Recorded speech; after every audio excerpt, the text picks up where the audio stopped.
Writer, scholar, musician, and a member of the Alderville First Nations, Leanne Badasamosake Simpson holds a PhD from the University of Manitoba. She wrote many poems in her 2013 book, Stories and Songs, Islands of Decolonial Love. This is one of them. Quote, smallpox, anyone? This is sections 2 and 3 of the poem. Section 2. Body language. The Duke and Duchess were coming to visit, and all she had to wear were ripped jeans and black t-shirts, so she made a dress with saucers for nipples and a beaver lodge for a bustle. If you would just read more post-colonial theory, you'd understand that your anger is part of the binary of colonialism, and therefore colonial. And if you just take some of the things from settlers and some of the things from your ancestors, you'll find you can weave them into a really nice tapestry, which will make the colonizers feel ambivalent, and then you alter the power structure. I like the saucers for nipples idea so much that I start wearing dinner plates around the house over t-shirts. I like the idea of wearing dinner plates over t-shirts so much that I started wearing dinner plates over t-shirts and under plaid shirts.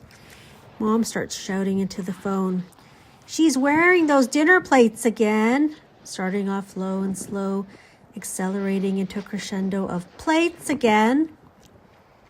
Section 3. Fountain. After the dress, she made a fountain, but not the kind you throw money into and wish to fall in love or win the lottery. The kind that says, "Hey, Anishinaabe Kweweg," are stuck in the endless goddamn loop and nobody gives a shit. Your work is polemic. If you could rewrite the tone of this article to avoid shaming Canadians into paralysis of guilt and inaction, we could move forward with the publication of your article. End quote. Much of my creative work has revolved around social justice issues.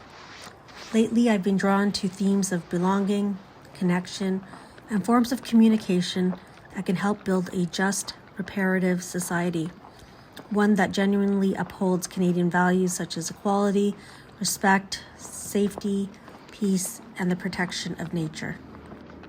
My interest in this work stems from growing up as a first-generation South Asian Muslim Canadian, experiencing Canadian values in various settings across Canada, from the prairies of Saskatchewan to different immigrant pockets in the Greater Toronto Area. These experiences led me to believe that racist settlers would eventually die off, and naturally most people would aim to uphold and live up to Canadian values. We moved to a small town over 20 years ago. Unlike the city, housing was affordable, life was slower paced, and work for my partner was only 5 minutes away. Snapping out of this false facade, which was Canada, occurred during the summer of 2020, our first pandemic summer, marked by government restrictions to protect the general population from COVID-19. I know this wasn't long ago, but just a reminder, this included masking, social distancing, the closure of workplaces and institutions, and the shift to an online format. This created great discomfort for many people.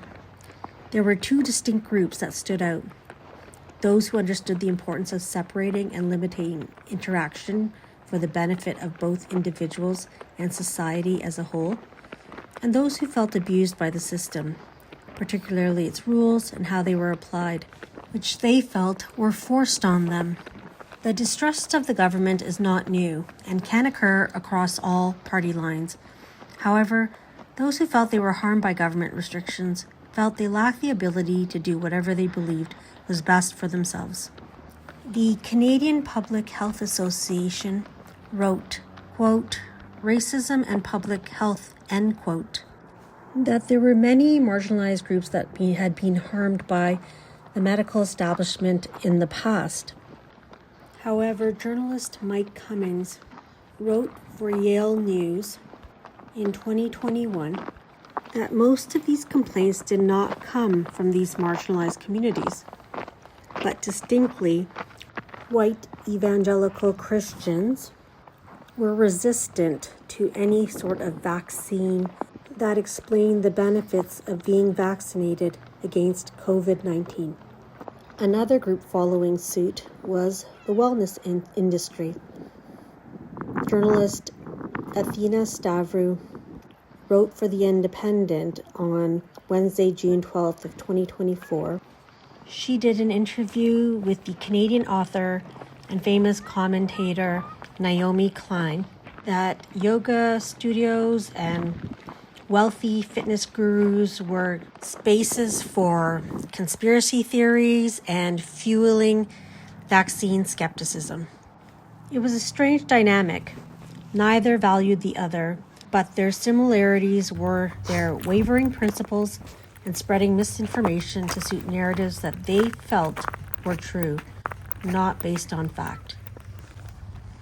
The normalizing of saying and doing whatever you want revealed how racist many of my, quote, friends, end quote, are. Open about their support for Trump, a president who issued a Muslim ban in his first term, showed me that my 2 decades of building relationships in my small town could not compete with white supremacy.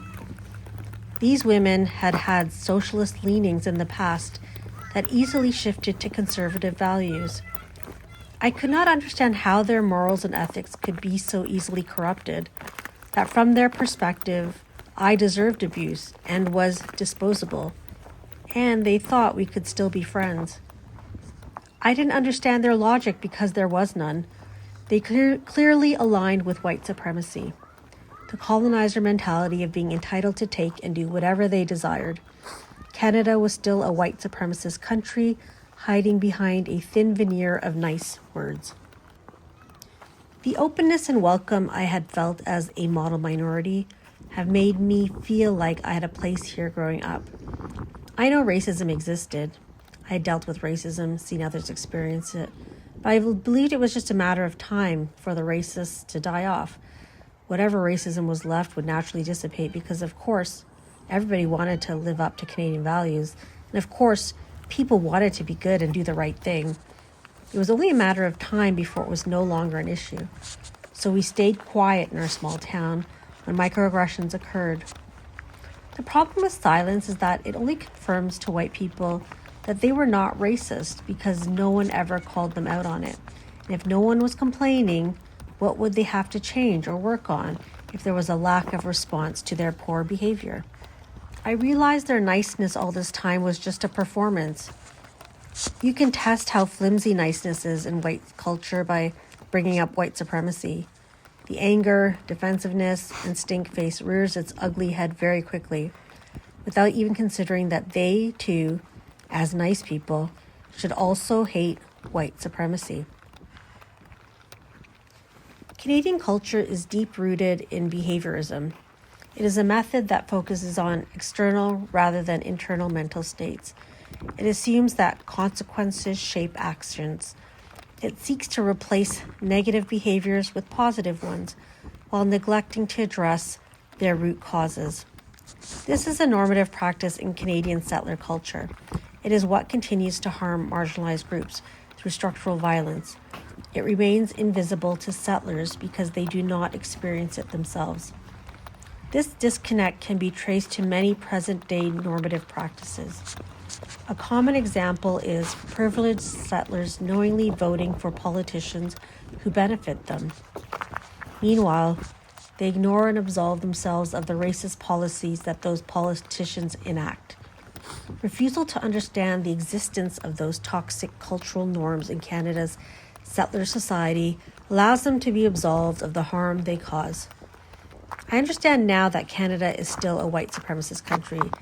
It hides behind a thin veneer of nice words while harboring racist values that choose structural violence through political choice.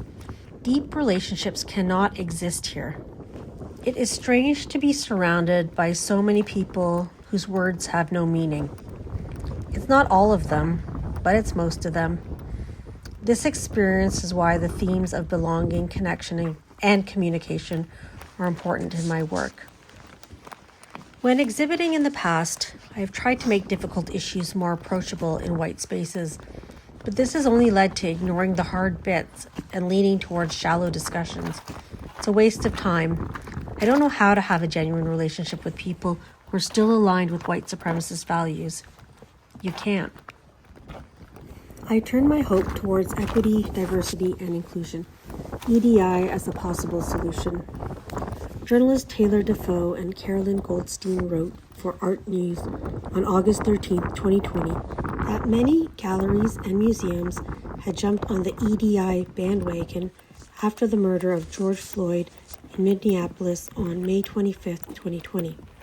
Many promises were made to remove the scourge of racism from their institutions, such as implementing an inclusivity committee and supporting more diverse programming.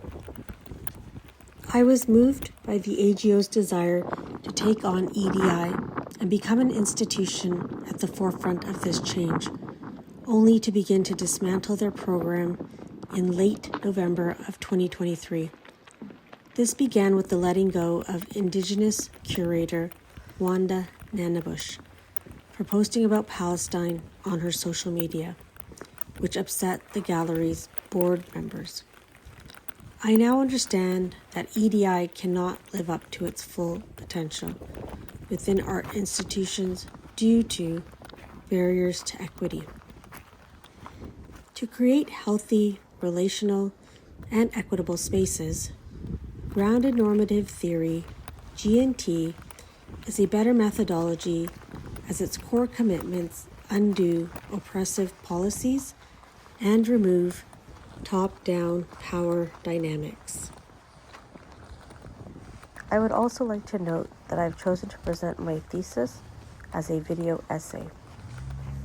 The value of oral narration over text lies in accessibility.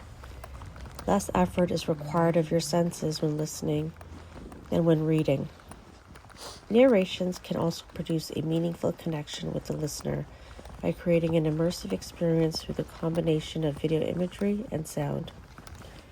Using the human voice to communicate research, values, and concerns can inspire listeners to have a deeper understanding of concepts being shared. The more accessible we can make complex ideas to the public, the more solutions we can elicit for a healthier understanding of a better world. I am filming my visual point of view as I walk a trail through the small town that I live in. It was a trail that was part of my daily routine before the pandemic. Since the pandemic and the revelations from the friendships I had had over a decade, and watching those dissipate with the rise of racism and fascism, and they're relishing it, it took me just over 3 years to begin walking by myself again and to feel safe. Walking these trails while speaking my truth and discussing my research helps to inculcate new ways of being while walking on familiar paths. Before we begin to understand GNT, it's important to understand what EDI stands for. Referring to the handbook put out by the Council of Canadian Academies called Equity, Diversity, and Inclusion in the Post-Secondary Research System, published in 2024. Quote, equity is about fairness and is a principle that recognizes the importance of achieving and maintaining human rights and dignity in processes and outcomes. This requires recognizing that people have different access to resources and opportunities due to historical and systemic barriers. Promoting equity requires reducing these barriers through deliberate measures, such as reducing unequal treatment and redistributing resources, enabling all individuals to have equitable opportunities to access and benefit from a given occasion. Equity is distinct from equality, which calls for treating everyone in the same way, regardless of the barriers specific to their life context. Diversity relates to heterogeneity, recognizing that people are unique and that each person's combination of characteristics and intersecting identities can contribute to their experiences in both positive and negative ways.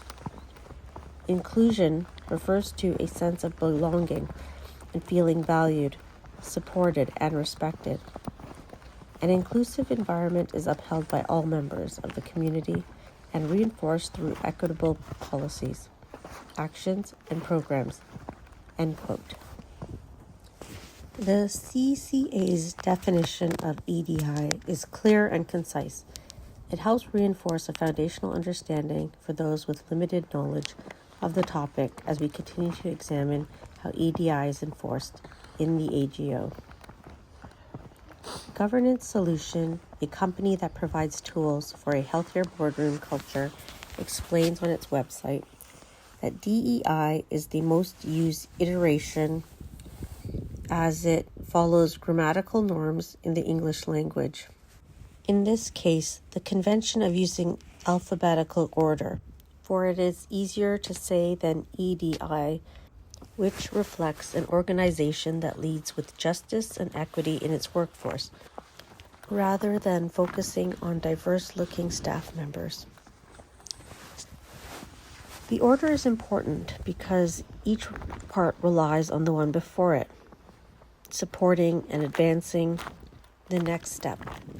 Foregrounding equity normalizes the idea that it is the institution's responsibility to become principled.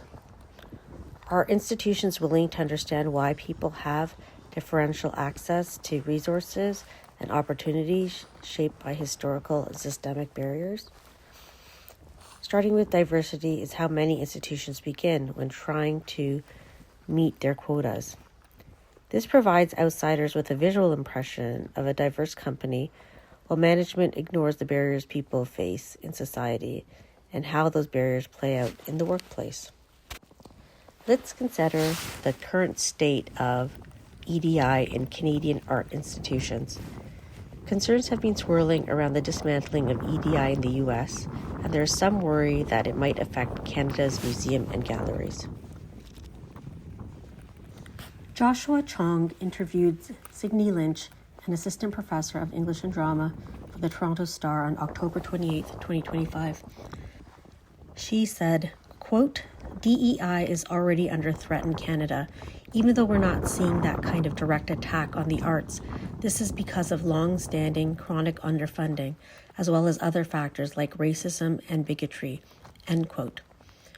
Chong also interviewed Kevin Loring, the artistic director of Indigenous Theatre at the National Arts Centre in Ottawa, who has also noticed the shift in support. He wrote, quote, "There was a surge of support for Indigenous arts in 2017, but the financial crisis during COVID-19 exposed what the institutions prioritized. It seemed that reconciliation with the Canadian arts sector was no longer a popular path and had once again reverted to tokenistic representation," end quote. Looking closely at this surge of support for Indigenous arts in 2017, the Government of Ontario's website states, quote, "The Journey Together, Ontario's commitment to reconciliation with Indigenous peoples," end quote, was in response to the Truth and Reconciliation Commission's final report issued in 2015 under Kathleen Wynne. Journalist Alison Jones of CTV News reports cuts to the arts began in 2018 when Doug Ford came into office. Determined to trim an $11.7 billion deficit, the Conservatives lowered spending on tourism, arts, and culture. This included the Indigenous Culture Fund, which was just created last year. Instead, they want to prioritize what's important to Ontarians: education and health care. In short, Canadians cannot blame their fascist neighbours across the border for the lack of support for EDI in the arts. Rather, diverse arts programs have always been underfunded, and it appears mainstream art will also suffer under the progressive Conservatives. I would like to focus now on the challenges of DEI in the art institution by analyzing the Art Gallery of Ontario, the AGO, and their struggles over the last 2 decades. This is not to say that the AGO is the only institution unable to implement their version of the framework. Inclusion, diversity, equity, and accessibility, IDEA, successfully. It is a persistent challenge for a large galleries, and museums across Canada. I chose the AGO because I was impressed and optimistic by the actions they were taking when I began researching the gallery in 2022. It had only begun to embrace IDEA in 2017. Author Desmond Cole mentions a Stephen Jost interview with Canadian Art in 2016 in his book, quote, "The Skin We're In," end quote, from 2020. He wrote, quote, "Simultaneously, I think we need to really make sure we are focusing on excellence. This isn't just about inclusion. Inclusion is part of that conversation, but it doesn't do anybody a service to lower standards or change standards, basically to reach that goal," end quote. As a journalist and activist, Cole is frustrated with Jost's decision to implement diversity initiatives incrementally over the course of 25 years at the AGO. Jost's lack of enthusiasm is a common refrain among those who are unfamiliar with the purpose and value of EDI initiatives. This is often based on false ideas that EDI upends meritocracy because it favors IPOC people rather than those most suited for the job. They also fail to consider that interviewers may be biased due to views entrenched in white supremacy, and that EDI can be lucrative for businesses. What factors shifted his attitude towards embracing IDEA within the course of the year? Jost attributes his enthusiasm to Dr.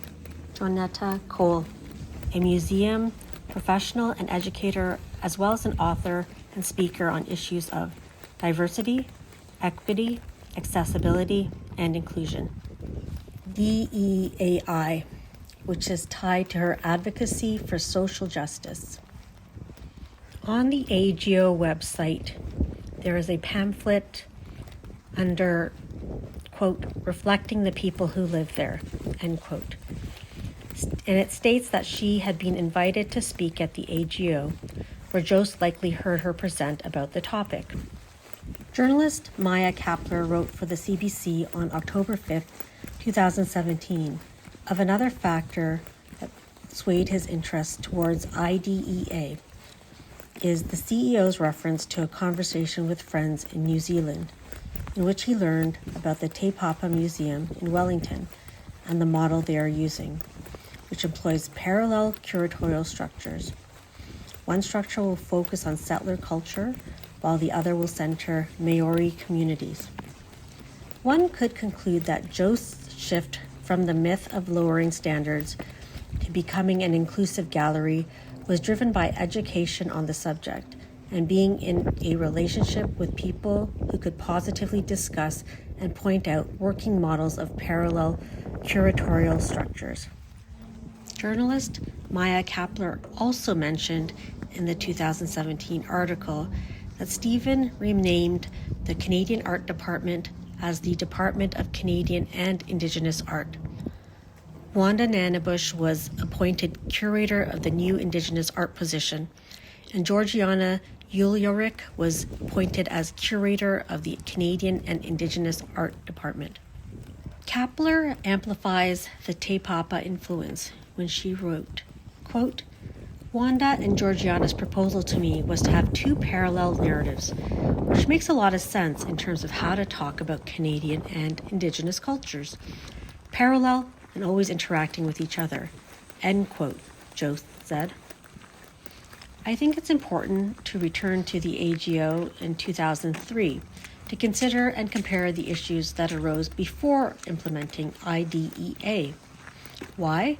Because I believe not much has changed before and after IDEA. During this time, the AGO was focused on identifying ways to become more inclusive. Author Anne Diamond, in her book, Diversity Counts, written in 2019, discusses the 2003 exhibition Meeting Ground, organized by Indigenous curator Richard William Hill and Anna Hudson, who are both assistant curators of Canadian art at the AGO. Journalist Ruth Phillips, who wrote an article for the Art Journal in 2011, explained how Hill came up with the exhibition. Quote, "The installation took place in the McLaughlin Gallery, the oldest historical gallery in the Canadian wing, reinstalled alongside Indigenous art.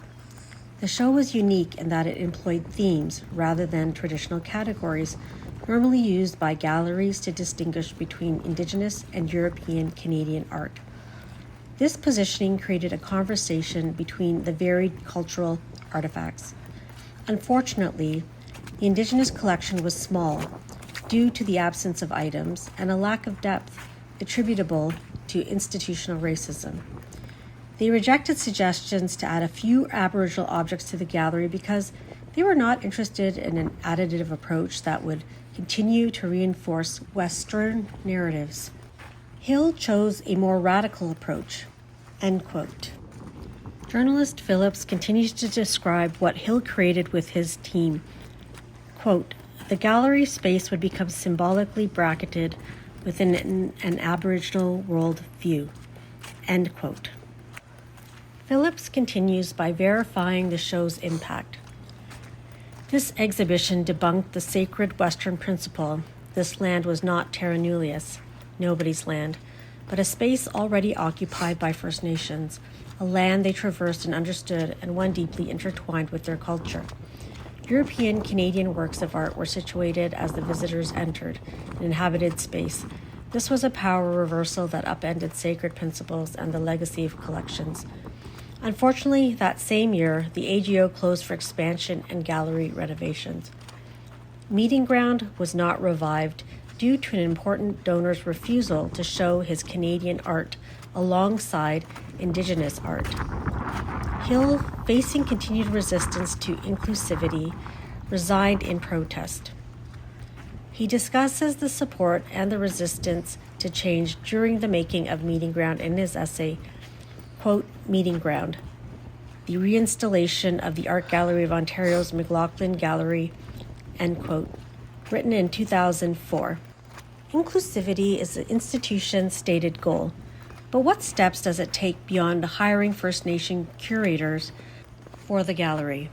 Members of the institution seem to have little interest in supporting an exhibition that offers an accurate account of history.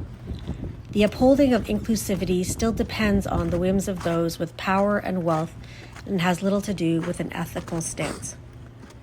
Journalist Murray White confirms in our Windsor News on July 22, 2016, that Gerald McMaster, who is Plains Cree and a member of the Siksika First Nation, became the curator of Canadian art from 2005 to 2012. Author Anne Diamond, in her 2019 book, critiqued the gallery when it reopened in 2008. She remarked that the historical European Canadian galleries had been reinstalled with some Indigenous works alongside didactic themes to engage viewers. It, of course, did not unseat the traditional narrative, but it was more thought-provoking in the ways that it challenged old museum paradigms. It drew further attention to Indigenous arts and highlighted how power operates in the past, present, and future through juxtaposition with another culture. This additive approach, which Hill sought to avoid, kept changes incremental while further entrenching white colonial settler power. Journalist Naohiro Nakamura wrote for the International Journal for Canadian Studies on June 21, 2012, quote, "The number of works and spatial arrangement of the Canadian Art Gallery reinforces the idea that white Canadian art is Canadian art and constructs Canadianness. Might the installations of art in the galleries of Canadian art have been different if the AGO had hired someone else as curator? Might someone else have made the brave decision to limit the number of works from the group of 7? End quote. Author Gerald McMaster wrote in the book on Aboriginal representation in the gallery in 2002, quote, "Aboriginal art histories continue to be treated independently of Euro-Canadian art history. And there is a much more complex Canadian art history that needs to be told," end quote. said McMaster. This quote suggests that McMaster likely would have preferred the Canadian art installations to be arranged differently, but would have encountered the same resistance as Richard Hill. Journalist Justine Colliel wrote an essay in 2018 that Andrew Hunter would succeed McMaster from 2012 to 2017. He left during the exhibition Every Now Then, Reframing Nationhood, a show he co-curated with Anique Jordan, a Black artist and independent curator based in Toronto. The show features 39 mostly Black, Indigenous, and Southeast Asian artists, but receives some disheartening responses. Colliel quotes blogger Amy Fung in the 2018 article. Fung says, quote, "It is nice that the museum is trying to be more inclusive, but I'm going to need more. It feels like the show is for white people, and it's curated by white people." End quote. Journalist Colliel is also critical of the exhibition. She expresses her frustration that the institution is unable to face its own culpability in the perpetuation of white supremacy. The artworks are never curated in a way that can disorient the space as Meeting Ground once did. The audience can never link current white Canada to the continuing processes of white supremacy, except for what was observable in the comments left behind for the exhibition. Curator Andrew Hunter wrote an essay for the Toronto Star on October 3, 2017. Quote, "It was a critical response to Canada 150, designed to be a catalyst for significant change within an institution that remains, like so many others in this country, burdened by and seemingly committed to a deeply problematic and divisive history defined by exclusion and erasure." End quote. Hunter ends his essay, quote, "As I leave, I worry about an institution wavering in its commitment to make space for new voices, voices traditionally excluded from senior roles at public cultural institutions in Canada." End quote. Author Helene Vosters quotes Mi'kmaq activist and legal scholar Pamela Palmater in her book Unbecoming Nationalism, From the Commemoration to Redress Canada in 2019. Palmater states, quote, "Arguably, every firework, hot dog, and piece of birthday cake in Canada's 150th celebration will be paid for by the genocide of Indigenous peoples and cultures." End quote. Journalist Jason McBride wrote for The Walrus on August 28, 2024, the AGO's interest in Nanibush. In 2015, a couple of people at the AGO had reached out to Nanibush about working there. Her unusual resume and broad knowledge were appealing, but the museum also wanted her to critique what they were doing. Nanibush wasn't quite sure a museum was the place she wanted to be. She was busy and enjoyed her independence, but she also saw considerable opportunities. Given shifting societal attitudes and her own stubbornness, she believed she could dramatically reorient the AGO's relationship to Indigenous art. McBride continues in the article, quote, "I could see that there was so much space in there for change, and that our community needed it," end quote, said Nanibush. That year, she took a contract position as a guest curator, and within 3 years became a permanent staffer. Journalist Murray White wrote in Our Windsor News on July 22, 2016, that the AGO hired Julie Crooks, a Black assistant curator of photography, and Wanda Nanibush, who is Anishinaabe Cree, as assistant curator of Canadian and Indigenous art in 2016. At that time, they were the only non-white people on the curatorial team. Nanibush had been a guest curator since 2014, working on projects such as a rehang of the gallery's permanent collection with Andrew Hunter to increase visibility for First Nations art. Nanibush is a curator and educator who holds a master's degree in visual studies and is a committed activist focused on First Nations culture and issues. Journalist Fran Schechter wrote for Now on October 12, 2016, that Nanibush was working on the exhibition Toronto, Tributes and Tributaries, 1971 to 1989. It was presented from 2016 to 2017. Two other IPOC curators, Anique Jordan, who is Black, and Quill Christie Peters, who is Anishinaabe Cree, were also part of the curatorial team for the exhibit. Journalist Schechter continues, quote, "The AGO originally wanted to focus on the 60s and 70s. I pushed it to 70s and 80s so I could deal more with cultural diversity and the cultural revolution that I think was taking place," end quote, stated Nanibush. Nanibush considers artists from Toronto, both popular and forgotten, important to showcase because they deserve to be seen, admired, and remembered. Journalist Philip Monk wrote a review for the exhibition in Momus, October 26, 2016. Quote, "The AGO has been long absent from the scene supporting Toronto art and documenting its history, when it should be central.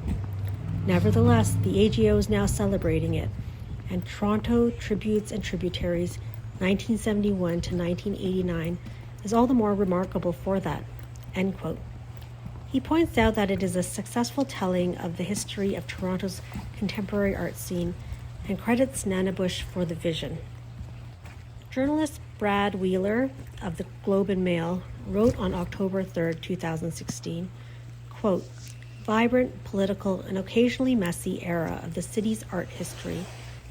The exhibition's description panels include texts in both English and Anishinaabe an acknowledgement of Toronto as the traditional territory of the Mississauga people.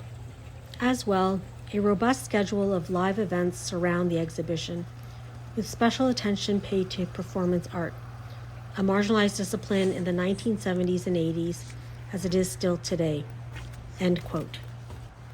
Journalist Murray White wrote for the Toronto Star on August 15, 2016, quote, "I want to figure out a way that there's a real structural shift in terms of engagement with Indigenous people here," end quote, explained Nanibush. White views Wanda's approach to her exhibition as a breath of fresh air.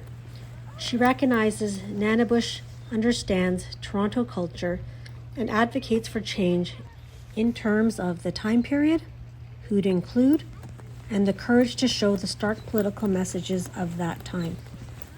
Journalist Jason McBride for The Walrus wrote on August 28, 2024, in 2017, Wanda and Ulrich were appointed co-curators of the newly formed Indigenous and Canadian Art Department. They adopted a governance model based on treaties between First Nations people and European settlers that were foundational to the creation of Canada. Those treaties, of course, were often broken, but Nanibush and Ulrich, as co-leads, worked as equals in a spirit of collaboration and non-interference. Together, they redesigned the galleries thematically, eschewing the chronology that Nanibush felt privileged colonial art history. All wall texts were rendered in both English and Anishinaabe. Inuit work was in Inuktitut, and labels indicated if a work was created on unceded lands. There were other firsts. A seal feast, attended by thousands, was held in the middle of the museum. Belmore became the first Indigenous artist to receive a major show. In the fall of 2018, Nanibush organized the first Abakawood, an annual gathering of Indigenous artists, curators, and writers from around the world that she would, a few years later, bring to the Venice Biennial. In 2022, while the rest of the museum coped with pandemic-related budget cuts, Ulrich and Nanibush's department expanded. Takrilik Partridge was named Associate Curator of Indigenous Art with a focus on Inuit art. Michelle Jacques, currently the Chief Curator at Saskatoon's Remai Modern, began her career at the AGO. She remembered watching Nanibush with admiration. Journalist Jason McBride for The Walrus wrote, August 28th, in 2024, quote, One of her colleagues described her as somebody who smashed through walls and then told everybody else to hurry up and come through. End quote, said Michelle. McBride continues. Jacques, who is black, had tried for years to make the AGO less elitist, in her words, to engage more diverse publics, and had been frustrated by the museum's slow pace of change. It's one of North America's largest art museums, with approximately 600 employees and 400 volunteers. It also has a sharply defined hierarchy in which the senior executive and board, not curators, decide on policy, budgets, and programming. But Nanibush managed in a very short time to turn things upside down and inside out. McBride notes that Jost was appointed director in April 2016, right as Nanibush was hitting her stride. Quote, I think he recognized that the AGO could be a leader by allowing Wanda to have authority and power to make change. End quote, Jacques said. McBride continues to elaborate on that support. And he wrote, over the next few years, Michelle said he would be a staunch champion of her work. McBride illustrates this further for The Walrus. He wrote, on a stage at the Venice Biennial, Joe stood up and said, quote, with Wanda, all you need to do is say yes, end quote. McBride clarifies that it wasn't selfless, of course. At a time of growing racial reckoning, Nanibush was transforming the museum into a uniquely progressive institution. McBride also expounds on the discomfort Wanda was creating. Quote, we were bringing in artists and art that they weren't used to, having conversations around race and colonialism that they're not used to. And I think all of that is scary because it challenges people's identity as Canadians, end quote, said Nanibush. McBride illustrates this with the example Nanibush shares when she and Yulia Rick decided to rename the 1929 Emily Carr painting Indian Church as Church in Yequote Village. The original title, they said, denigrated and discriminated against them. In turn, they received many angry letters from the public. Nanibush recognized that her changes frightened some people, both inside and outside the museum. McBride also describes Wanda's controversial trip to Palestine. In May 2016, Nanibush traveled to the region for the first time for a conference in Bethlehem called, quote, Art and Resistance, end quote. Nanibush loved the place, its beauty and people, but she was also appalled by the degrading conditions of Palestinians. McBride explains this further.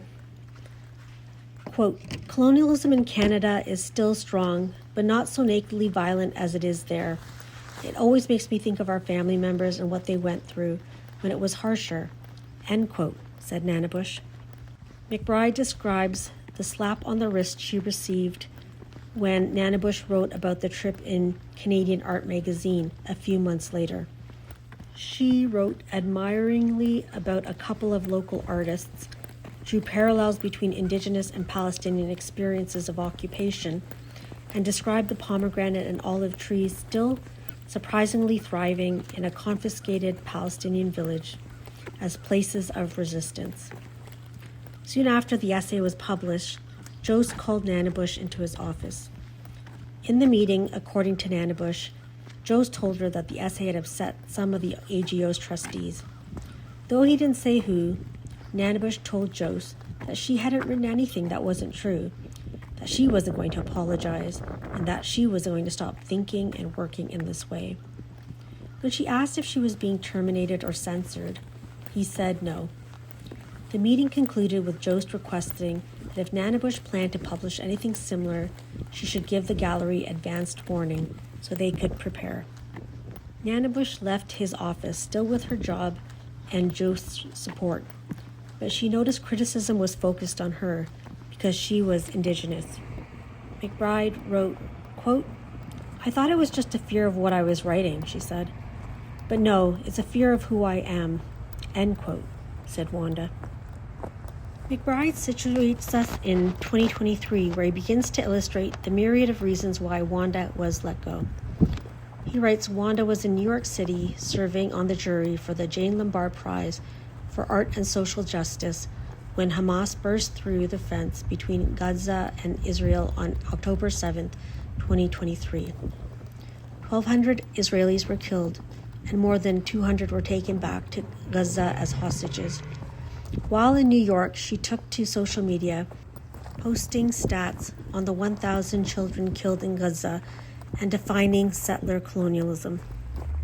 McBride continues, quote, "All violent resistance to settler colonialism is met with far worse and technologically destructive violence that is seen as justified, as self-protection," end quote, stated Nanibush. McBride describes in many ways the outsider's experience of Nanibush's leaving. She suddenly disappeared at the beginning of November. Her shows were canceled, her social media was quiet, and the AGO made no statement on her disappearance. Eventually, it became known that she was expected to leave, contradicting Jost's announcement that it was a mutual decision. McBride also writes about a leaked letter in mid-November sent to Jost, not long after Wanda's departure, written by the directors of Israel Museums and Arts Canada. Quote, "We have been down this road before.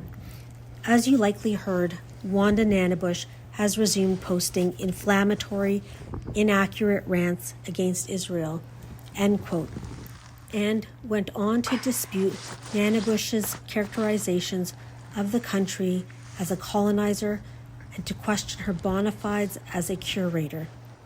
McBride breaks down what the AGO had to lose.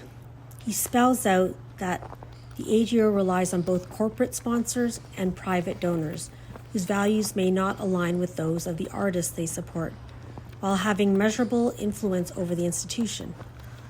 Siding with Nanibush meant losing significant financial support. Choosing to support the trustee meant sacrificing a valuable staff member, embarrassing the museum, and supporting Israel. Journalist and editor Jason McBride spoke with a variety of staff members, present and past, as well as those affiliated with the AGO as artists, committee members, and curators. They were sure that the AGO's expansion was the main factor in deciding to let Nanibush go. The expansion project announced in 2023 included 40,000 square feet and 5 floors at a cost of $100 million. Joe still needed to raise the balance of his budget. Nanibush's open political views would alienate certain wealthy trustees from investing. When questioned if this was true, Jost disagreed, stating that he had already secured most of the funds. McBride makes clear the beginning of the fallout following Nanibush's departure. Artists quit committees at the AGO and pulled out of programs and exhibitions. Other cultural organizations dissolved partnership with the museum. Staffers, Partridge most notably, left. The day after Nanibush left for good, Ulrich went into the museum and removed the long wall text that spelled out the nation-to-nation relationship they'd adopted. The treaty had been broken. McBride also describes the issue of safety within the AGO. Much of the discussion around Nanibush and the AGO concerned conflicting questions about safety. There was the safety of those living in Gaza and Israel, the safety of those who chose to protest versus those who felt threatened by the protests. There was also the safety of an institution's staff versus the safety of those in charge of it. McBride wrote about the two moments in Nanibush's story that would illustrate the ways those claims collided. One of the projects she brought to the AGO was Indigenous Fashion Arts, IFA, a biennial festival scheduled to open in May 2024. Jost invited Sage Paul to discuss the matter further, as she felt the show could not go on without Wanda. She agreed to the meeting and brought Nanibush, Carrie Swanson, the Indigenous Screen Office, who is also the IFA's co-founder and strategic advisor, and Jason Ryle, the festival's board chair. The IFA team wanted to understand two things. One, a precise explanation for why Nanibush was no longer with the museum. And two, the 100 Indigenous artists they were bringing to the AGO who shared Nanibush's view on settler colonialism. Would they be safe from harm or censorship? In the end, Jost could provide neither. He admitted that Nanibush's social media posts were not problematic. However, for some AGO staff, the posts were traumatizing, and the AGO was not a safe place for Wanda. Paul told Jost that Nanibush had been attacked because she was Indigenous and asked him how other Indigenous artists could trust they'd be protected. How could they stay after someone they loved and trusted had been treated this way?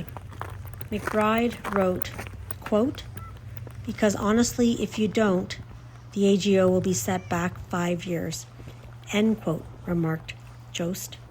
McBride makes clear in the article that Paul and her team could not agree on such terms, so they relocated the festival to the Eaton Centre and Toronto Metropolitan University. McBride wrote that around the time that Nanibush was leaving the AGO, the new director and CEO, Jean-François Bilal of the National Gallery of Canada, NGC, made a statement addressing questions of decolonizing the museum. McBride wrote, quote, "I'm interested in building something, not debuilding it," end quote. McBride explained in his article that this did not sit well with many, as the previous CEO had intentionally positioned the NGC towards decolonization. The current director's discomfort seemed to suggest that the gallery might also begin to backpedal on changes made in the name of progress. McBride wrote, quote, "Maybe there's a cap on the energy these institutions are willing to put into Indigenous art," end quote, said Jennifer Smith, director of the National Indigenous Media Arts Coalition. McBride argues if Bilal had looked at what Nanibush had accomplished with decolonizing the AGO, he would recognize that they had built something new. It introduced new ways of seeing and thinking that the museum had previously been blind to. It took nothing away from what the AGO previously privileged, but shaped the museum into a more surprising place with greater complexity and depth. In the 7 years Nanibush had spent at the AGO, IDEA could not prevent her from leaving the gallery, for reasons similar to those of Richard William Hill in 2003. Both experienced a lack of support from the AGO because of the harmful opinions of a few wealthy donors. Wanda's successes, exhibitions, and decolonization practices were sustained by the possibility that the AGO could be at the forefront of DEI within Canadian art institutions and the success of the Te Papa Museum. However, the AGO's inability to remain steadfast in its IDEA values is the largest hindrance to relationships with marginalized employees and their communities. I've given you an idea of what was going on at the AGO between 2003 and 2023. I also want you to understand what specific supports they had in place for the success of DEI. On the AGO website, you can scroll to the bottom of the webpage and click on the About section, which will lead you to options. The heading, quote, AGO for All, end quote, which delves further into their IDEA initiatives. I am disappointed to see what they have put in place of the accountability page that was there before Nanibush left. This page shared what specific changes they implemented every year, and it really gave a sense of progression. Instead, the page states a land acknowledgement and their DEIA action plan, formed in 2023, which comprises 5 pillars to guide their strategy over the next 10 years. It is a nice set of pillars with good intentions, but no specific expectations beyond expanding DEIA throughout their institution. There's also a progress report on this page that you can tap to open an online pamphlet called, quote, Reflecting the People Who Live Here, end quote. What's interesting is that the pamphlet covers the progress of IDEA at the AGO from 2017 to 2023. This was during their most successful period with Nanibush at the helm. You get no sense of what has changed after Nanibush was let go, and those will be the most telling stats. What has the AGO been able to maintain over the last 2 years? And what have they lost is the question many of us would like answers to. The online pamphlet mentions that in 2020, the AGO established an inclusion, diversity, equity, and accessibility learning program to provide training and ongoing learning for employees, volunteers, and trustees, which they state they are continuing. In January 2021, Sean Knights was hired in the new role of Manager of Diversity, Equity, and Inclusion to support the momentum of the AGO's DEIA strategy. Sean Knights wrote under her LinkedIn experience that she worked for the AGO till November of 2024. The AGO pamphlet also mentions that in the fall of 2021, the AGO partnered with the Cultural Pluralism in the Arts Movement Ontario, CPAMO, to conduct its first ever internal DEIA organizational assessment to identify what it was doing well, its strengths, gaps, and areas in need of improvement. They completed a 7-month-long data-driven process that yielded a 75% staff engagement rate. CPAMO provided an extensive report that was shared with all staff. Following that review, each area of the AGO was charged with developing an action plan of clear, measurable goals to help advance DEIA throughout the museum. They state their commitment to DEIA at the board level and have created a committee to continue to help them progress. The board regularly discusses DEIA conversations across all committees and peer museums. Author Katie Jourdoy wrote for the Canadian Journal of Political Science in 2024 on the distinguishing factors between Grounded Normative Theory, GNT, and Grounded Normativities. She writes that GNT was developed in part in response to Indigenous scholars' calls for more solidarity-focused ways of thinking. Authors Glenn Coulthard and Leanne Simpson from the journal American Quarterly in 2016. Author Jourdoy refers to the engaged theory community, who are practitioners of a normative political theory. Quote, "It is important to understand that the two are still importantly different. GNT is a method created mainly by liberal political theorists who wish to use political philosophy in ways that can fulfill the needs of communities who require social justice." End quote. Author Jourdoy explains further that her understanding stems from author Glenn Sean Coulthard's book, Red Skin, White Masks, Rejecting the Colonial Politics of Recognition. She wrote, "Grounded normativities, as I understand them, are more than just a method. They are a fuller philosophical worldview that shapes and guides Indigenous ways of doing research and creating knowledge. Understanding of grounded normativities comes from thinking about the work of Yellowknives, Dene theorist Glenn Coulthard, and Michi-Sa'agig Nishnabeg theorist Leanne Betta-Samosake Simpson. Coulthard defines grounded normativities as, quote, the modalities of Indigenous land-connected practices and long-standing experiential knowledge that informs and structures Indigenous ethical engagements with the world and their relationships with human and non-human others over time, end quote. Author Jourdoy also references author Leanne Betta-Samosake Simpson from her book, quote, The Accident of Being Lost, end quote. She expounds Simpson uses the word Nishnawbiwin to describe her people's version of this. All the practices, knowledge, and ethics that make Nishnabeg people who they are and shape their world. Nishnawbiwin comes from close spiritual, emotional, and physical relationships with Michi-Sa'agig Nishnabeg land. Jourdoy also references author Coulthard and Simpson from the American Quarterly in 2016, describing further that these grounded normativities are, in essence, relational. By practicing them, people learn how to be in respectful, non-dominating, non-exploitative relationships with other Indigenous and non-Indigenous groups they share territory or interests with. Katie Jourdoy then suggests that GNT forces liberal political theorists to consider our responsibilities and relationships to places that we are enmeshed in. This method examines the relationship between those who we observe experiencing injustice and the societal norms shaped by power inequities that perpetuate the harm.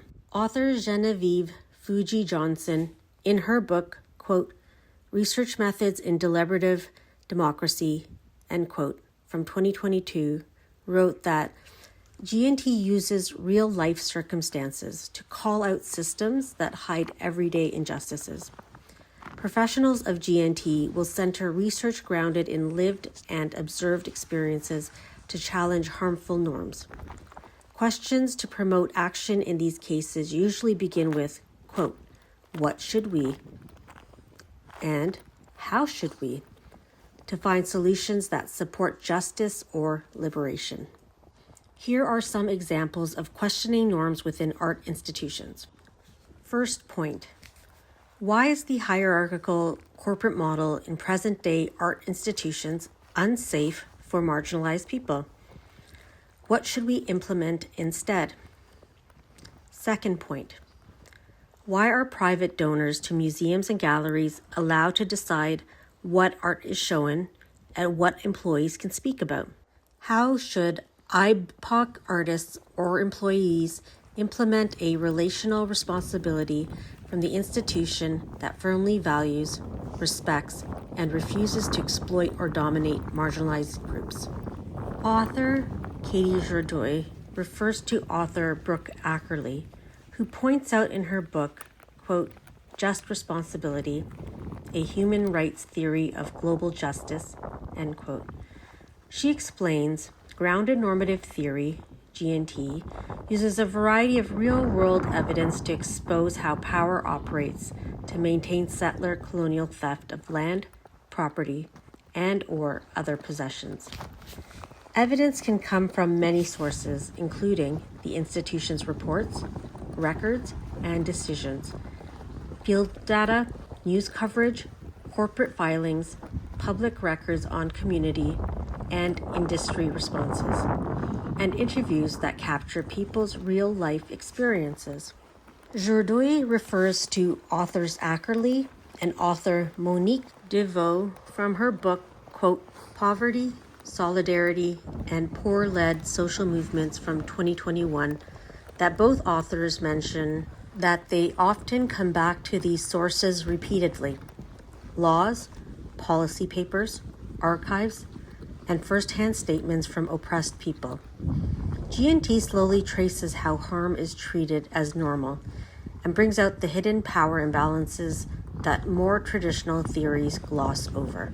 Author Genevieve Johnson explains in the book, quote, Research Methods in Deliberative Democracy, end quote, from 2022, how GNT uses 4 core commitments that support and reinforce one another: comprehensiveness, recursivity, epistemological inclusion, and epistemic accountability. A note to the listener, the 4 core commitments were simplified using the prompt, quote, less academic, end quote, for accessibility and clarity using Grammarly. Number 1, comprehensiveness. These theorists use real-world data to make sure their arguments include a wide range of ideas, interests, and people. Number 2, recursivity. They go back and forth between data and theory. As they learn more from research and people in the field, they update and refine their arguments. Number 3, epistemological inclusion. They pay attention to whose knowledge counts. They notice that some research methods can ignore or silence certain groups, and they try to include those missing voices and ways of knowing. Number 4, epistemic accountability. They are aware that researchers often have more power than the people they study. So, they aim to be responsible to people who are disadvantaged or oppressed, and to treat their ideas and experiences with respect. Author Katie Jourdoy wrote for the Canadian Journal of Political Science in 2024 that these central commitments complement each other and are mutually reinforcing. They also act as a standard for judging individual grounded accounts. Jourdoy mentions in her work that there is some controversy on whether fresh evidence is required, but points out that many published GNT projects already use existing data, such as media accounts or interviews. GNT's practitioners and supporters are centered on justice for the oppressed. GNT, unlike EDI, is not entering art institutions slowly to dismantle colonial values over time. Instead, its entrance into the system is predicated on decolonization as the grounded norm for a healthy foundation of relationship building. Power would not be hierarchical, and shared values within the institution would be collectively protected against those who believe otherwise. Writers Glenn Coulthard and Leanne Simpson wrote in the journal American Quarterly of June 2016 about their calling in at the annual meeting of the American Studies Association, ASA, held in Toronto in 2015. They confront the harm and exclusion by settler logic to invisibilize Indigenous communities, specifically at this meeting. 1. The use of land acknowledgements to recognize the territory, but not the nations that govern it. 2. Not considering Mississauga, Anishinaabe, Wendat, and Haudenosaunee as hosts for the conference. Writers Coulthard and Simpson wrote in the journal American Quarterly, quote, "The erasure of Mississauga, Anishinaabe, Wendat, and Haudenosaunee sovereignty from the ASA conference is not only a reinforcement of our settler colonial present, it is a negation of the contributions of their presence in this place, a presence that has been violently attacked in the name of dispossession for 4 centuries. It is a negation of their intellectual and political practices of governance in solidarity that we ignore at our peril. This acknowledgement then necessitates a different beginning, one in which we actively take on the contestation of settler colonization in all its violent dimensions as a point of departure, so that when we present our work on solidarity against the, quote, misery of, end quote, not standing on the backs of Indigenous peoples, but instead engaged as related comrades joined in critical co-resistance against the convergence of forces that divide and conquer us and the earth on which we depend, end quote. Writer Katie Jourdoy wrote in Canadian Journal of Political Science in 2024, quote, GNT suggests shifting from what justifies jurisdiction to what is needed to decolonize jurisdiction, end quote. This would require looking at space as relational and removing top-down authority. In practice, it involves co-managing exhibitions and budgets with artist collectives. Writer Katie Jourdoy refers to authors Brooke Ackerley and others from the journal Critical Review of International Social and Political Philosophy 2024 and Genevieve Johnson in the book, quote, Research Methods in Deliberative Democracy, end quote, 2022. Jourdoy delves further into explaining these core commitments. She writes under GNT's commitment to comprehensiveness, art institutions would have to consider everyone in and connected to the institution. Curators, artists, donors, board members, CEOs, directors, audience members, and support staff, as well as their gender, race, culture, class, and abilities, which are often disregarded. Research based on existing data would support what the institution needs to do to ensure equity for each of these groups, including individual and intersectional means. This might look like the normalization of diversity and equity across all positions. non-hierarchical positions of power and erasure of private donor influence, which do not align with the grounded norms of the institution. The magnitude and intricacy of this work are a reminder of how much time and effort are required to build good relationships within diverse systems. Next, there is recursivity, where we will begin to strategize policies to be followed up cyclically. This would include outlining what's to be implemented. Policies that prevent donors, whose values don't align with the institution, from controlling the gallery's exhibition decisions, and employee politics that are accepted as grounded norms for the gallery space. Another policy, the prohibition of changing cultural exhibitions that meet the grounded norms of the decolonized museum, cannot be superseded by anyone within or outside of the institution. Discussions are encouraged if the issue needs further clarification or understanding within limits to avoid causing further harm through ignorance, unconscious bias, or unalignment with grounded values. Drafting guidelines, pilot projects will be created to test them, collect feedback, revise underlying issues, and repeat the process. This method of going over policies in a cyclical manner keeps the theory grounded in actionable practice rather than abstract ideals. Epistemological inclusion would normalize the regular practice of centralizing marginalized voices that have historically been excluded from decision-making within the art world. Preventative measures such as co-curation, workshops, and listening circles ensure that misrepresentation does not occur. Author Isabel Singer describes a community cultural institution in a blog, Art Museum Teaching, on April 26, 2021. She wrote, "Holding regular listening circles and co-curation workshops for visitors, artists, and community members creates a more participatory cultural institution. This helps foreground voices historically silenced in art world decision-making and prevents misrepresentation." Author Genevieve Johnson in the book, quote, "Research Methods in Deliberative Democracy," end quote, from 2022, emphasizes the importance of creating epistemic accountability structures. Systems such as transparent reporting dashboards, peer review audits, and personal reflexivity statements for leaders to understand their internal biases and consistently bring power imbalances to light.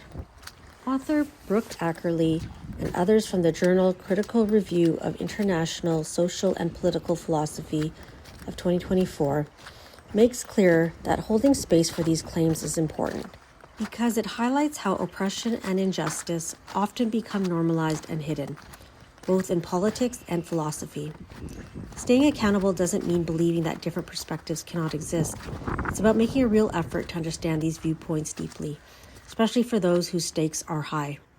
Author Laurie Gallant, in her blog, Facing History and Ourselves in Canada, on October 29, 2022, wrote, "Embracing non-dominating relational governance models, such as shared territory frameworks like the dish with one spoon tradition, allows Indigenous and non-Indigenous partners to work together to negotiate land use, share resources, and care for the land over time."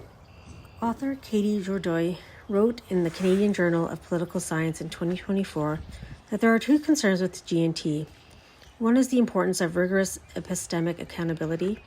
Without it, G&T analysis can be overtaken by the problematic power structure that they are trying to expose. This can create a continuous implementation that sustains settler colonial harms. Second concern is how labor-intensive G&T is. There must be extensive recursive engagement with diverse empirical materials, which requires great effort and commitment.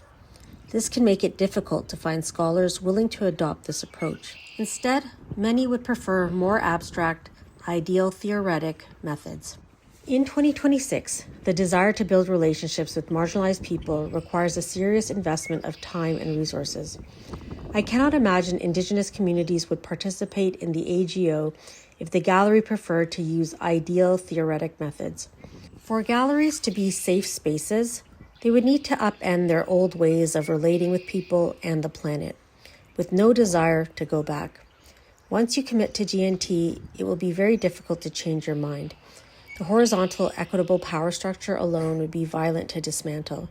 Instead, the art museum would have to double down to ensure GNT is working effectively in each section and to achieve successful outcomes. They would commit to developing through recursive decision-making processes that continually incorporate a wide range of real-world inputs, like government reports, court decisions, media stories, and Indigenous voices. This helps to keep policies current with emerging evidence. They would practice epistemic accountability by understanding policymaker perspectives and documenting the influence of power dynamics on policy results. Clear audit trails and transparent reporting can help make this process visible. GNT will inevitably provide quantitative and qualitative value to the tools and methods used in the arts sector, but it will always serve as a metric for truth. I had hoped to include a short story, but I was unable to finish it. It is still in the works and hopefully will be completed later this year. The story centers on a few main characters: Salma, a South Asian artist, the South Asian artist group Sawal, Adrian, CEO of a large gallery, aliens Badr and Altair, and Khalid, a young truck driver. The main premise of the story is that alien ships arrive on Earth asking for help. They have a problem. An alien-made invasive plant is ravaging their planet at a rapid pace. Their population is quite small compared to Earth, and managing or removing the plant requires many extra hands. There are people who want to help the aliens from around the globe. Many volunteer, some seeking adventure while others seek to escape their horrible conditions. The aliens also tell the billionaire class that they must join them on this 5-year work expedition. It is not a request and causes much upset, not only from the billionaire class, but also from those who believe in freedom of choice. CEO Adrian is one of the billionaires who is forced into the mission. Grounded Normative Theory is used by the aliens to show their process of removing the alien sentient plant with consideration for its life force and connection to themselves and the land they live on. It also investigates the complexities of relationships with the different communities they live with. The plastic miners who feel devalued by the rest of their communities because their job of digging for plastic is looked down on. These are invisible classes in a society that is not supposed to have hierarchical systems. Therefore, there has been a lag in rigorous epistemic accountability that has been overlooked for some time. There's also a segment of their population that happens to be abducting large populations from Earth, forcing them to heal from destructive white colonial constructs. The complexity of a society using GNT while also controlling the lives of billionaires and segments of the Earth's population asks us to consider trauma, threat, and classism. How do we work through these issues when they come up? The main storyline on Earth follows the artist Salma, who has had to cancel her exhibition at a prominent Toronto art gallery. One of her exhibition settings has made the gallery uncomfortable, as leaked footage has sparked racial tensions. Unwilling to compromise her work to make the gallery comfortable, she accepts an invitation from a popular independent gallery instead.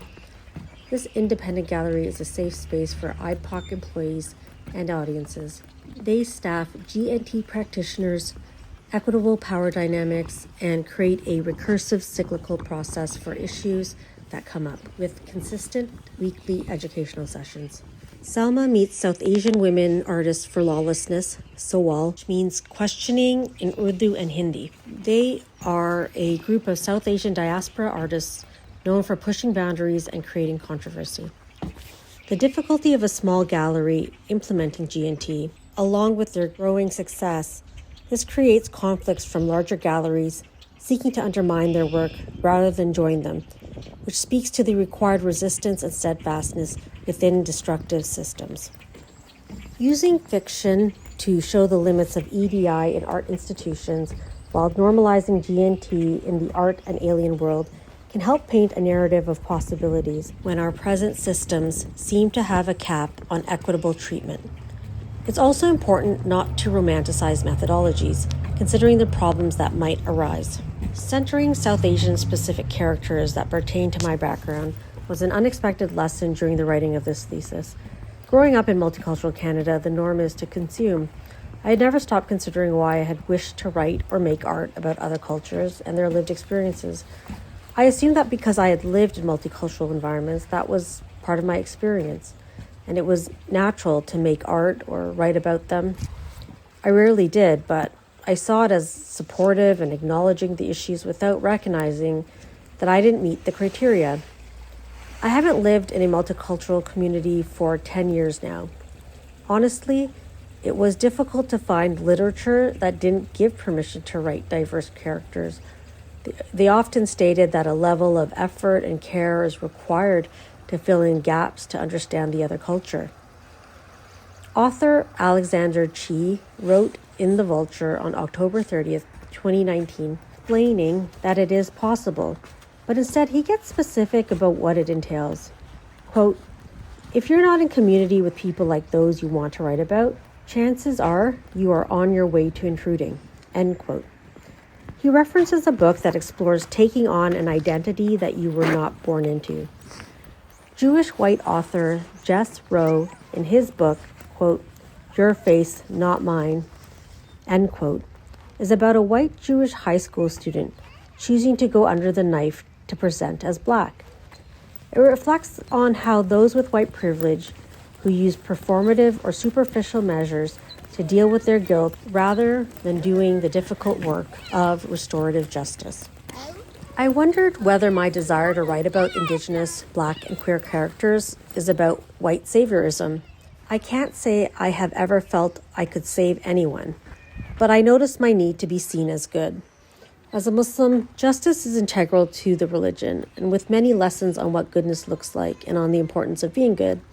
And after much reflection, I recognized my annoying desire to be seen as good and how it stunted my ability to act.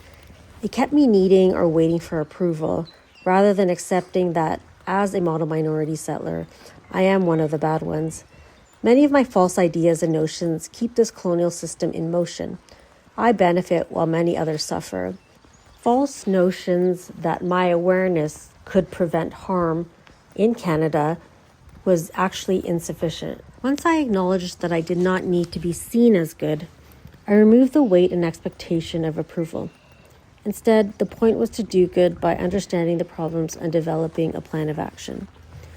By writing specifically about South Asian characters, the hope is that it will pique further interest for South Asians/model minorities to research GNT and consider ways to implement this methodology with respect to grounded normativities and solidarity-focused ways of thinking.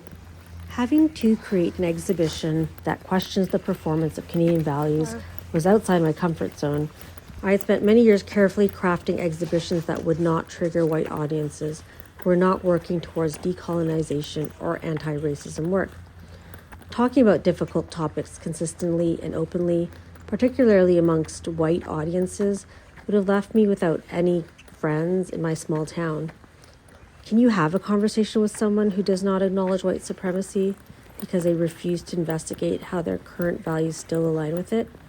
I would rather not. After multiple reactive responses from white women and apologies I was expected to dish out, never again, for bringing up my lived experiences, it is their unwillingness that tells me white supremacy is deeply enmeshed in their values, and that was not going to change on their watch. Many of the pieces I attempted to make for my exhibition were related to the topic of EDI and GNT, but from an abstract angle. This felt safer for me, as I recognized it would take a great deal more effort to read or listen to my thesis than to attend an exhibition. I used objects within my fiction to inspire what I was creating for the exhibition. They served as reminders of our possibilities, meeting needs, abundance, reflections, and a willingness to change. It would require an explanation of the work's fictional context for it to make sense within an exhibition setting. The abstract felt safe for me to discuss themes without having to be so candid about naming specific problematic art institutions or themes which could create a backlash. I'll begin first with these rice sculptures that I was making. I had made a couple of rice dishes using uncooked rice, white Elmer glue, and a coral platter as a mold. I used a dish that my mother used regularly to serve rice on because it was always filled with care, the intention to nurture, sustain life, and often with most family members present. I also used regular ceramic plates that I had as molds to place the rice on with white glue. When it dried, it was easily removable. I was creating alien dinnerware made of rice and a variety of spices encapsulated in food-grade resin. For the aliens, it is a memory of past greed, starvation, and natural abundance. A reminder of why we let people suffer when there is so much available. I was also making a large mold of the invasive monstrous plant made up of waste. It is representative of wavering ethics in a communal society, especially when power does not feel equitable. Using a society that implements GNT and thus has strict protective policies concerning waste and the environment. Mining plastics is one of those jobs on the alien planet that most people would rather not do. To motivate people to take on the job, they provided extra incentives because it is difficult work. The plastic miners have extra resources but are not well integrated into society because their work is not considered respectable. This reflects the problem of class and hierarchy and the problems that can arise when issues are ignored. Creating a model section of a self-reproducing sculpture of waste is indicative of our society's dissatisfaction with what we have and our addiction to consuming. We are the invasive monsters constantly consuming and reproducing more waste. The plastic miners are valued for their resources and skilled constructions, but are considered less refined. In turn, the miners turn to creating more resources because it makes them feel valuable, even if it goes against the laws of their society. It is a reminder of the time investment needed to understand the harm being meted out and to undo it through epistemological inclusion. By centering the plastic miners' voices that have been historically overlooked in decision-making, a shift to undo class and remove the desire for power through ownership of resources can lose its value. The next piece I created was a take on the South Asian lei. This take on a traditional piece used during South Asian Muslim weddings, as well as a wider array of uses in Hindu culture besides weddings, is a sign of union, love, and commitment. Transforming a traditional ritual by rethinking through one's experience, like comprehensiveness, I think it can apply symbolically in a broader context. I wanted to extend the garland into a new tradition of understanding and rethinking our present-day commitments to our communities and the broader world from a decolonial standpoint. Focusing on equity as the main character, a loop like recursivity that takes the harmed and devalued and finds solutions to recreate something new, something better. Discarded materials such as secondhand necklaces, donated beads, and creating my own beads using concrete and broken glass to represent colonial violence, specifically the destruction of buildings in Gaza and its parallels to colonial violence in Canada. The process of remaking from destruction is something new, whether it be continued resistance or aligning with new values. Constructive actions revised and remade to continuously work towards something better, valuing overlooked voices and reciprocity. I also use used dryer sheets to represent the floral aspects of a traditional lei, a reminder of the usefulness of waste and creativity. I think there's value in rituals, and I like that commitment to oneself should consider the bigger picture of how we navigate and change a world that is ruled by white colonial patriarchy and capitalism. How are we complicit in participating in a system that continues to perpetuate? What new commitments do we need to make, and how do we do it? I also made this large 3D printed Vyvanse pill because it was a major part of my experience in the IAMD program when it came time to prepare my thesis. It really helped improve my ability to focus, which was especially useful as I learned new skills that worked with my brain. During the last year of this program, I received a late ADHD diagnosis and experienced brain fog due to perimenopause. This affected my ability to write, think clearly, and manage my time. I also needed different supports to help me finish the program. I'm grateful to my principal advisor, Suzanne Morissette, for believing I could complete this work, and for providing those supports and accommodations. This piece is included in the exhibition because it reflects a large part of my lived experiences and represents the need to seek out different solutions that better accommodate me. As well-intentioned as DEI is, it is problematic because it cannot promote continuous growth beyond diversity. There seems to be a cap on how far institutions can go in advancing equity and inclusion, as they tend to find reasons to forego their commitments to DEI. Their values easily waver when private donors or board members who do not align with DEI are allowed a say in the institution's employees, what exhibitions are shown, and in making the institution an unsafe space, particularly for Indigenous peoples. DEI cannot flourish in a space that refuses to decolonize its power structures, remove members who do not align with its policies, or at least stand up to wealthy, entitled members or donors by reiterating the institution's policies, rather than leaving less powerful voices to fend for themselves. If the AGO continues to loosen its oversight of DEI implementation, I believe artists and curators will lose trust in the institution, which will also lose credibility as these creatives begin to turn to other spaces willing to showcase their skills, talent, and work without undermining their integrity. Grounded normativity or grounded normativities is a better methodology than EDI, as it provides a firm, clear, relational methodology that expects a commitment to decolonization and equitable power structures as a foundation to relationships based on solidarity and values. Unlike EDI, which tries to decolonize power along the way with limits to equity, this betrayal of retracting values not only harms employees, but also sets the institution back in its momentum and trust. G&T sets the standard of expectation. It clearly proclaims this methodology is the foundation for a healthy relationship between Indigenous people, non-Indigenous people, land, and animals.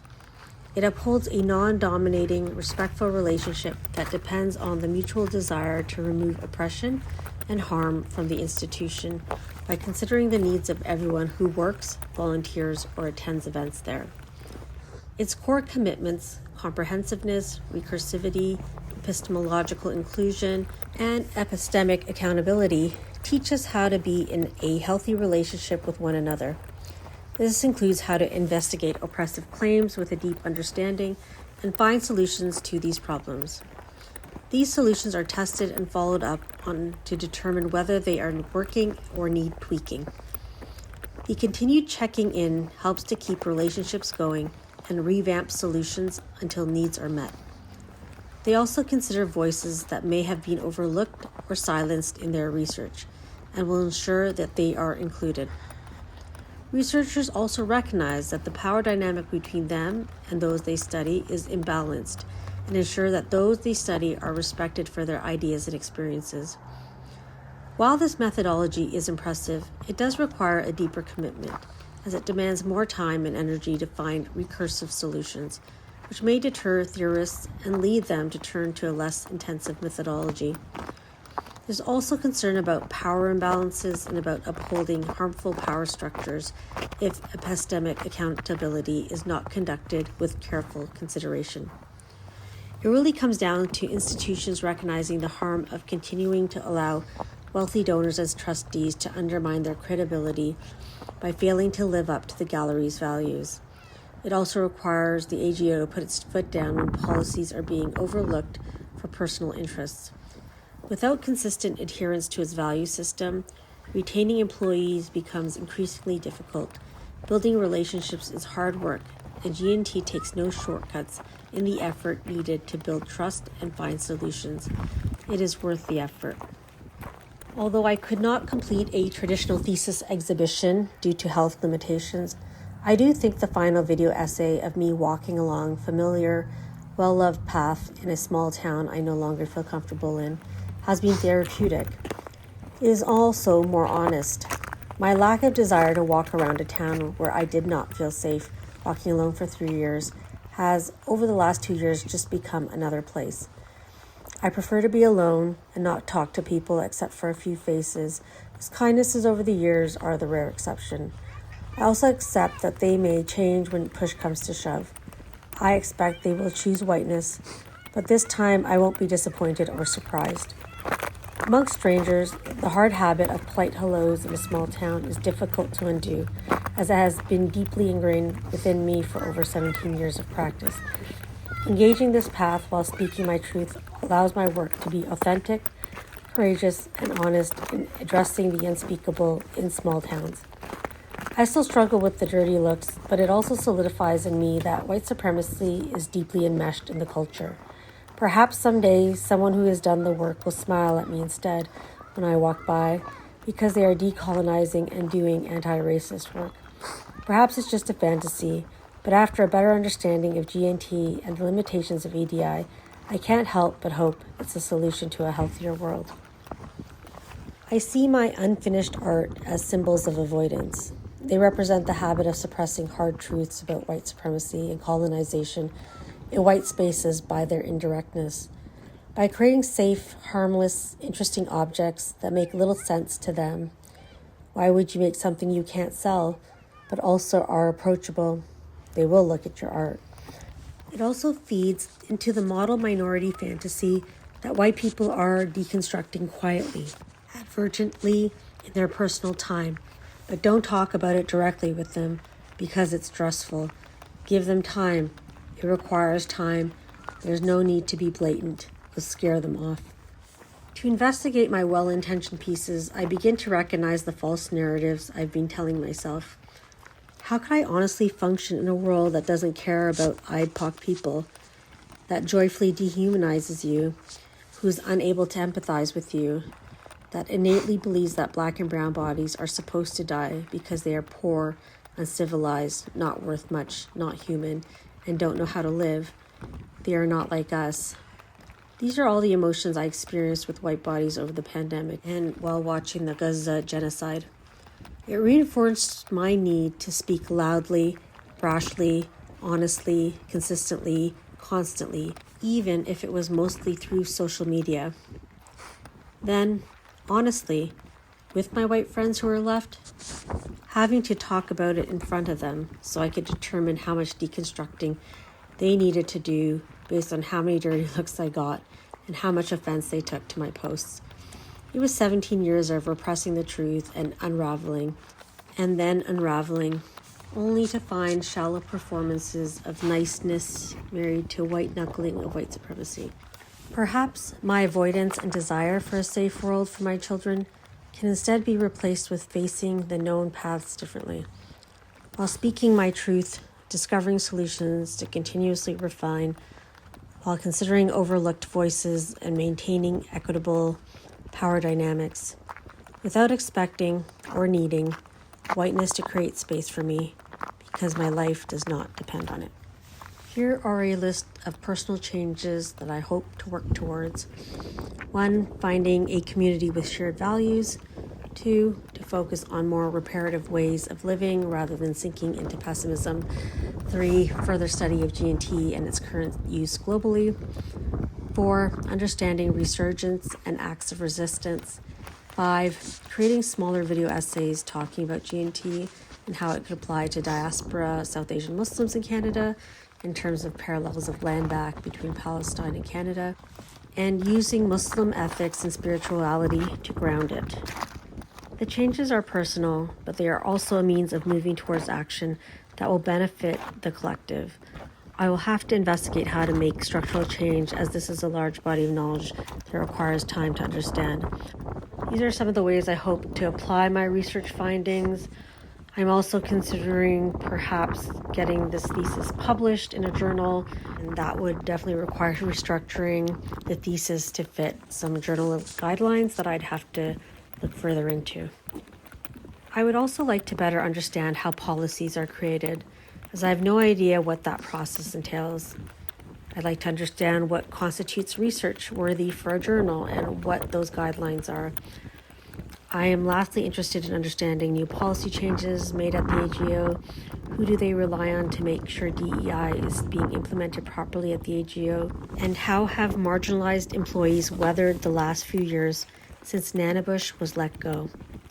I'm also interested in finding more South Asian artists like me who have similar interests in art and activism, and hopefully that will help me reconnect more with my roots. I would like to also understand how artists organize and coordinate with grassroots groups to create long-term changes. The 9 Weeks of Art and Action is an article that I came across while I was researching this paper. It actually used 30 grassroots groups over 9 weeks to keep the Whitney Museum under public scrutiny using a variety of tactics. And I find that really fascinating. I think I have a lot of things that I'm interested in, and I look forward to kind of seeing how these things pan out and what directions they take me in.